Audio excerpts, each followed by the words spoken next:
నమ్ముకున్న భక్తుడే సత్యాన రాకేశు బోనమెత్తుకొచ్చని రావే ఎల్లమ్మ తల్లి ఎల్లమ్మ రావే ఎల్లమ్మ తల్లి కరుణించావమ్మా బోనము రాకేశు పుట్టిన రోజు నేడమ్మ రావే ఎల్లమ్మ తల్లి కరుణించావమ్మా బోనము రాకేశు పుట్టిన రోజు నేడమ్మ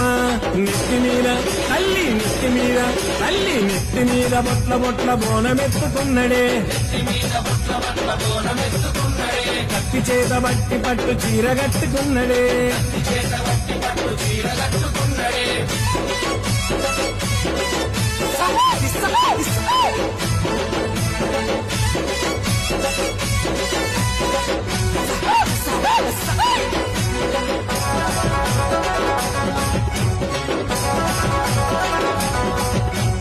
రాకేష్ అన్న బోనమెత్తి వస్తుంటే 7 వారాల నగలు మెడల వేసుకున్నడే తల్లి ఎల్లమ్మ నిన్ను ఎదల నిలుపుకున్నడే ముచ్చటైన 5 అంతస్తుల బోనం ఎత్తని నిన్ను మురిపించగా పూనగ మెట్టాడని తల్లి ఎల్లమ్మంటే తనువు పులకరిస్తుంది